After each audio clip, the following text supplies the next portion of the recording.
June 4 కాదు, June 1 పైనే ఉత్కంఠ.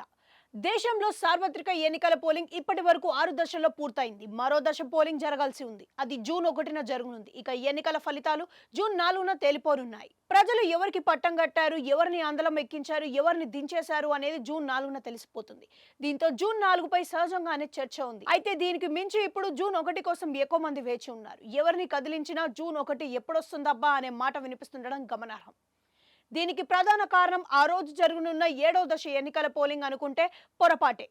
అదే రోజు 7వ దశ పోలింగ్ జరగనుంది. కానీ అదే రోజు దేశవ్యాప్తంగా నెలకొన్న ఉత్కంఠకు అంతో ఇంతో తెరదించుతూ ఎగ్జిట్ పోల్స్ కూడా రానున్నాయి. కేంద్ర ఎన్నికల సంఘం ఆదేశాలు నిబంధనల మేరకు దేశంలో జరిగిన సార్వత్రిక ఎన్నికల ఎగ్జిట్ పోల్స్ ఫలితాలను జూన్ 1 సాయంత్రం 6 గంటల వరకు వెల్లడించే అవకాశం లేదు.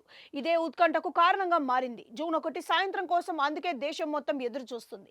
ప్రఖ్యాత ఎగ్జిట్ పోల్ సంస్థలు ఆ రోజు సాయంత్రం 6 గంటల తర్వాత తమ ఫలితాలు వెల్లడించేందుకు సమాయత్తమయ్యాయి. వీటిలో Chanakya, times now, news eighteen, Zee news, Janmat సహా ఏపీలో ఆరా మస్తాన్, నాగన్న వంటి సర్వే సంస్థలు ఉన్నాయి. వీటికి విశ్వసనీయత కూడా ఉన్న నేపథ్యంలో ఆ రోజు వరకు ఇవే వేచి ఉంటున్నాయి. దీంతో ఇవి ఏం చెప్పనున్నాయి, ఎవరికి మొగ్గు చూపనున్నాయి, ప్రజలు నాడిని ఎలా పట్టుకున్నాయనే విషయాలు ఆసక్తిగా మారాయి. వీటితో పాటు స్థానికంగా వైసీపీ చేయించుకున్న ఐపాక్ సర్వే కూడా అదే రోజు రానుంది. అదేవిధంగా టీడీపీ అధినేత చంద్రబాబు చేయించుకున్న సర్వే ఫలితాలు కూడా అదే రోజు విడుదల చేయనున్నారు. దీంతో జూన్ 4 కంటే కూడా జూన్ 1కి అత్యంత ప్రాధాన్యం పెరిగిపోతుంది.